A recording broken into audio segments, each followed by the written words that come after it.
My name is Tristan Bryant. This poem that I'm going to do is my life. The things I've seen will scar me for life. Growing up, I've seen wrong and very little of right. I hear sad song, tears roll down my face. I look in a small mirror and feel so out of place. But then again, I say I will have a bright future one day. I want to become something real and larger than life. Do they understand? Am I understood? Can life be better? I wish that it could. Before I make a decision, I always think twice. They say, what can I do to help you feel better? I say nothing, because this is my life. I could tell 1,000 tales about the ways I have struggled, but I don't even find the time to rest or escape from this strife. There are no warnings. In a moment, it can cut you like a knife. Is there a way out of this? Can anyone show me the light? Life is a lot of work. What is it that gives us strength to continue when we are tired, burned out, and ready for submission? Sometimes an inspirational idea can help us renew ourselves and be filled with strength to fulfill our life's mission. That thought inspires me every day. I see a little tiny light that gives me hope. Then again, I sometimes feel myself drifting into the sea of doubt. But I see my inspirational light. It's only the beginning now, a pathway yet unknown. At times, the sound of my steps may sometimes end in sorrow, but even on my darkest days, the sun will shine tomorrow. So I must do my very best and be ready for whatever life brings. I need to look beyond the winter chill and smell the breath of spring.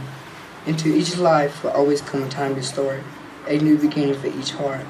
Although the cares of life are great and hands are held so low, the storms of life will leave behind the wonder of a rainbow. The years will never take away the chance to start anew. It's only the beginning now, so my dreams can come true.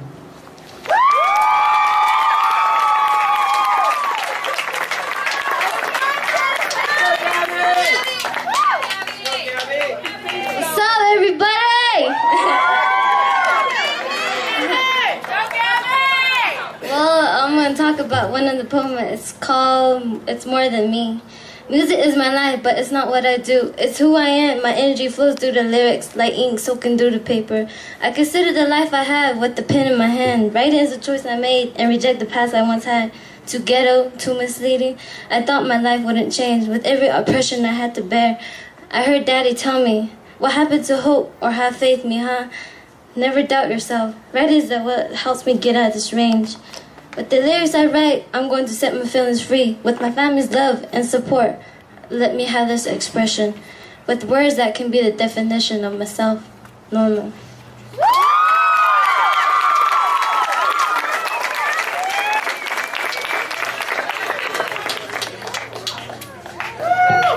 Okay.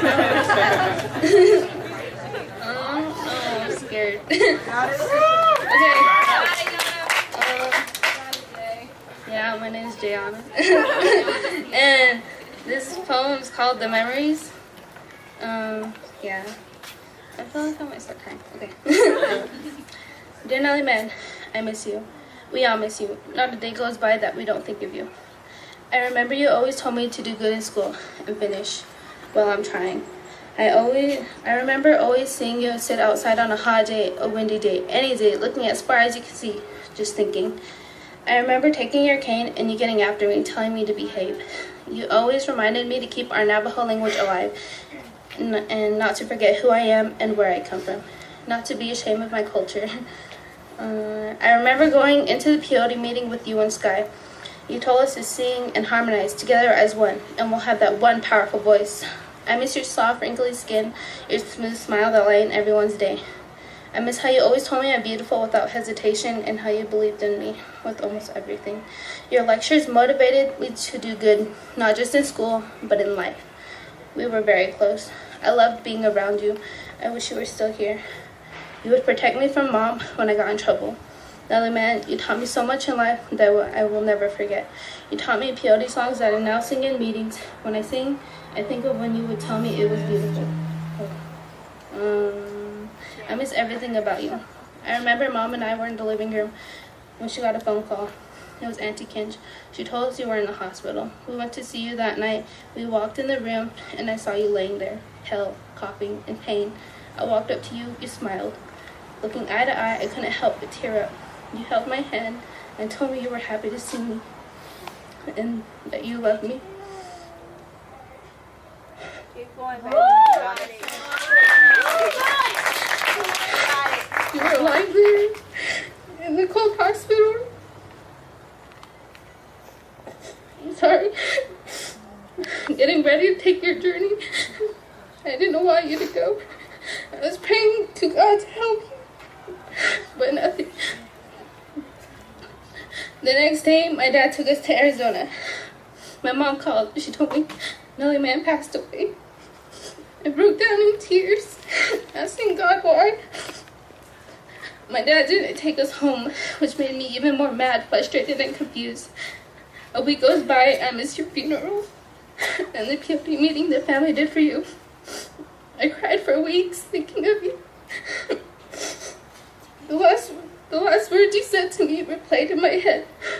While crying, I remember you telling me to be the strong young lady I am and not to cry. You always told me, I love you, Nellie Man. When I think of you, my heart feels as if it's getting stabbed. When I talk about you, my voice quivers or I cry, but with happiness and faith. You are always in my heart. I love you, Nellie Man.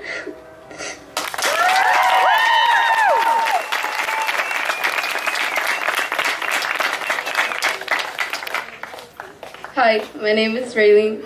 My poem is called Running Into My Future. I just finished tying my bright neon pink Nike shoes, preparing myself for a bigger and challenging run into my future. I stretch my legs, preparing for the hardships, protecting myself. Music in my ears blocks everything out. As I start jogging, looking ahead of myself, I still hear the deep and motivational voice of my dad saying, Shiaje ayo ente ada hulia ada hunzin ashine shiaje.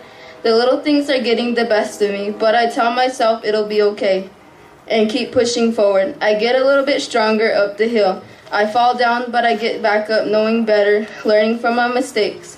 I think twice about what I do, wanting to slow down, but I'm almost to the top. I push myself with strength and determination.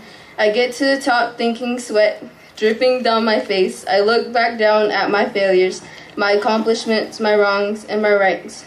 Knowing this run will prepare me for bigger and better things. In the end, I tell myself I did it. I am an Arizona Wildcat with a bright future ahead of me.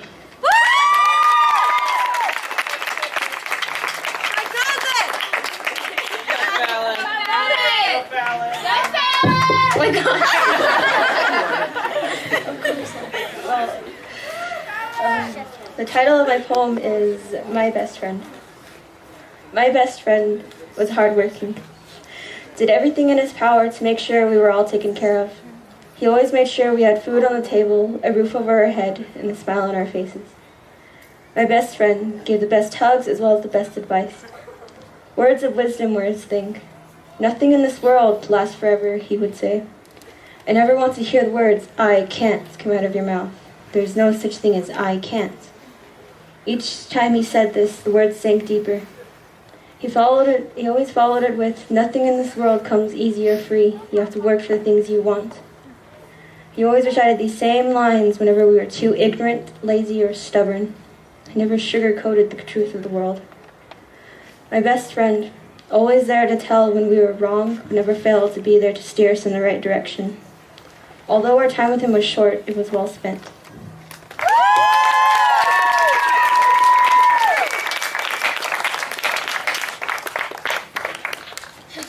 Give it one more time for the advanced creative writing class.